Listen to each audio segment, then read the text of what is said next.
Killer switch ఇంధన స్విచ్లో కటాఫ్కు ఆగిపోయిన 2 ఇంజన్లు. అహ్మదాబాద్ విమాన ప్రమాద ఘటనపై ఏఏఐబీ నివేదిక. ఇంధన స్విచ్లు ఎందుకు ఆఫ్ చేశావు? నేను ఆఫ్ చేయలేదు. పైలట్ల సంభాషణ.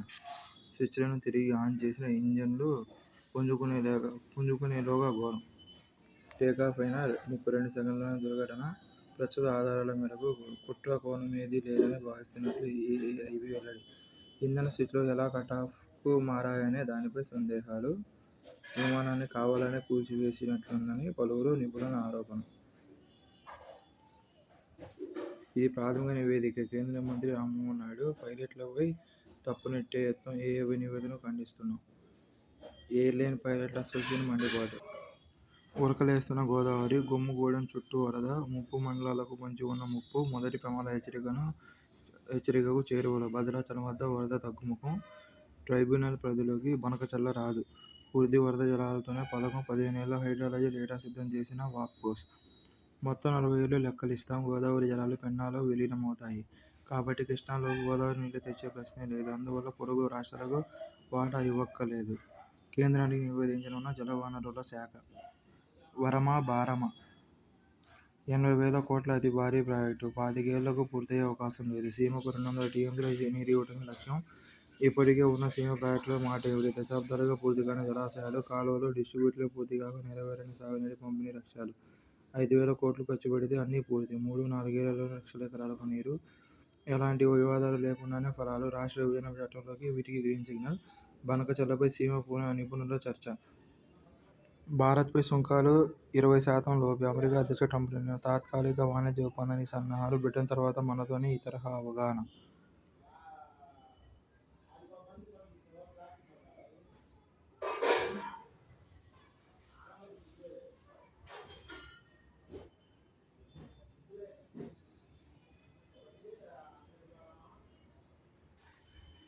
స్వచ్ఛతలో గుంటూరు ఘనత. స్వచ్ఛ సర్వేక్షణలో జీఎంసీకి జాతీయ అవార్డు. 10న రాష్ట్రపతి నుంచి అవార్డు అందుకోనున్న మేయర్, కమిషనర్.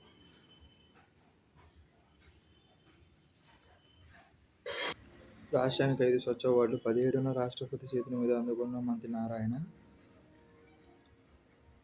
సూపర్ స్వచ్ఛ లీగ్ సిటీస్ విభాగంలో 10 లక్షల జనాభా పైబడిన నగరాల్లో విజయవాడ 3 10 లక్షల మధ్య ఉన్న నగరాల్లో గుంటూరు 50,000 నుంచి 3 లక్షల మధ్య ఉన్న జనాభా నగరాల్లో తిరుపతి అవార్డులు గెలుచుకున్నాయి. మినిస్టీరియల్ అవార్డులు ప్రత్యేక కేటగిరీలో జీఎంసీ విశాఖపట్నం, మినిస్టీరియల్ అవార్డు రాష్ట్ర స్థాయి కేటగిరీలో రాజమండ్రికి అవార్డులు వచ్చాయి. ఈ నెల 17న ఢిల్లీలో జరిగే ఓ కార్యక్రమంలో రాష్ట్రపతి ద్రౌపది ముర్ము చేతుల మీదుగా మంత్రి పొంగూరు నారాయణ ఈ అవార్డు అందుకోనున్నారు. ప్రపంచంలో వేగంగా పెరుగుతున్న ముస్లిం జనాభా.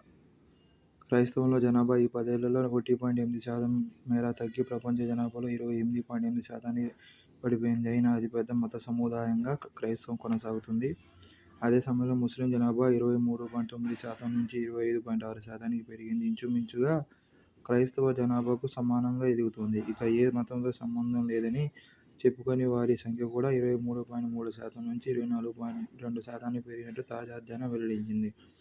హిందువులు 15% నుంచి 14.9%కి తగ్గిపోయారని, అయితే వారి సంఖ్య పెరిగిందని వివరించింది. 2010లో ప్రపంచంలో 110 కోట్ల మంది హిందువులు ఉండగా 2020లో ఆ సంఖ్య 120 కోట్లకు పెరిగింది. బౌద్ధులు, యూదులు, ఇతర మతస్థుల జనాభా కూడా తగ్గుతుందని పేర్కొంది. కాగా మత మార్పిడి అనేది హిందువులు, ముస్లింలలోనే అతి తక్కువగా ఉన్నట్లు వెల్లడించింది. ప్రపంచంలో హిందువుల్లో 95% మంది భారత్లోనే ఉన్నారు. 2010లో భారత్లో హిందువుల జనాభా 80% కాగా 2020కి ఇది 79%కి పడిపోయింది. అదే సమయంలో భారత్లో ముస్లిం జనాభా 14.3% నుంచి 15.2%కి పెరిగినట్లు అధ్యయనం పేర్కొంది. భారత్పై 20% లోపే సుంకాలు ట్రంప్ సర్కారు నిర్ణయం. జీఐ పంటల విషయంలో ఒత్తిడి చేసే సూచనలు కనిపిస్తున్నాయి. దీనికి భారత్ అంగీకరించకపోవచ్చని తెలుస్తోంది. ఇటు ఔషధ రంగ నియంత్రణ సమస్యలు కూడా ఇంకా పరిష్కారం కావాల్సి ఉంది. ప్రస్తుత చర్యల తర్వాత తాత్కాలిక ఒప్పందం కుదురుతుందని, ఈ ఏడాది చివరికి తుది ఒప్పందంపై ప్రకటన ఉంటుందని సమాచారం. నిబంధనలు పాటించకపోతే వీసా రద్దు. అమెరికా చట్టాలు ఇమిగ్రేషన్ నిబంధనలను వీసాదారులు ఉల్లంఘిస్తే వారిని అగ్రరాజ్యం నుంచి పంపించి వేయనున్నట్లు శనివారం భారత్లోని అమెరికా రాయబార కార్యాలయం పేర్కొంది. వీసా జారీ చేసినా యూఎస్ వీసా స్క్రీనింగ్ ముగిసిపోదని అన్ని అమెరికా చట్టాలు, ఇమిగ్రేషన్ నిబంధనలను వీసాదారులు పాటిస్తుందని, లేనిది ఒక కంట కనిపెడుతూనే ఉంటామని ఎక్స్లో పోస్ట్ చేసింది. సెంజి కోటకు యునెస్కో గుర్తింపు. తమిళనాడు విల్లుపురం జిల్లాలోని చారిత్రక ప్రాంతం సెంజి కోటను ప్రపంచ వారసత్వ సంపదగా యునెస్కో గుర్తించింది. దేశంలో మహారాష్ట్రీయులు నిర్మించిన 12 కోటలకు ఈ మేరకు గుర్తింపునిస్తూ శుక్రవారం ప్రకటన వెలువరించింది. గతంలో తంజావూరు బృహదీశ్వరాలయం, కుంభకోణం ఐరావతేశ్వరాలయం, జయంకొండం గంగకొండ చోళపురం ఆలయం, మహాబలిపురంలోని శిల్ప కళాఖండాలు, నీలగిరి కొండ రైలును ఆ సంస్థ ప్రపంచ వారసత్వ సంపదగా ప్రకటించింది. దీంతో తమిళనాట యునెస్కో గుర్తింపు పొందిన ప్రాంతాల సంఖ్య 6కు పెరిగింది. యునెస్కో ప్రతినిధి హవాజంగ్ జగామస్ నేతృత్వంలో బృందం సెంజి కోటను గతేడాది సెప్టెంబర్లో క్షుణ్ణంగా పరిశీలించింది. Swiatek super! తొలిసారి వింబుల్డన్ టైటిల్ కైవసం. ఏకపక్ష ఫైనల్ విజయంతో చరిత్ర తేలిపోయిన అనిసిమోనా వింబుల్డన్ విజేతగా నిలిచిన తొలి పోలాండ్ ప్లేయర్. మహిళా, పురుషుల స్వియాటెక్ మోనికా సెలెస్ తర్వాత ఫైనల్ చేరిన 6 గ్రాండ్స్లామ్లను గెలిచిన తొలి క్రీడాకారిణి స్వియాటెక్. అలాగే 3 కోర్టులు, హాట్ క్లే పచ్చికపై టైటిళ్లు నెగ్గిన తొలి ప్లేయర్ కూడా.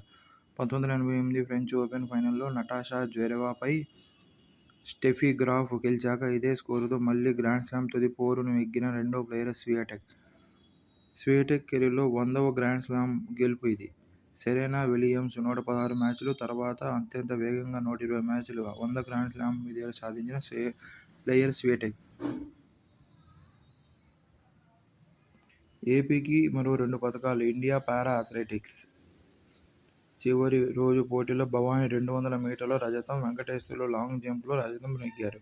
సురేఖ ట్రిపుల్ 2 రజతాలు, 1 కాంస్యం కైవసం. ఆర్చరీ ప్రపంచ కప్ స్టేజ్ 4 దానికి మరో 39,602 కోట్ల పెట్టుబడులు, 31,399 మందికి ఉద్యోగాలు. ఎస్ఐపిసి సమావేశంలో ఆమోదం.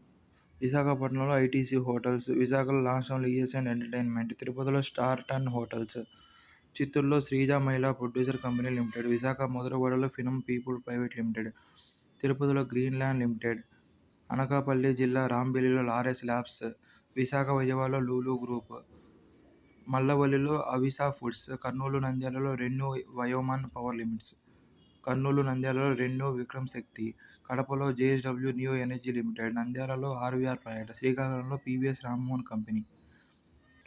14-15 తేదీల్లో బిమ్స్టెక్ సదస్సు. జూలై 12 విశాఖపట్నంలో 2 రోజుల పాటు అంతర్జాతీయ సదస్సు జరగనుంది. Bay of Bengal initiative for multi sectoral technical and economic cooperation BIMSTEC పేరుతో ఈ నెల 14-15 తేదీల్లో సదస్సు నిర్వహించడానికి విశాఖపట్నం పోర్టు ఏర్పాట్లు చేసింది.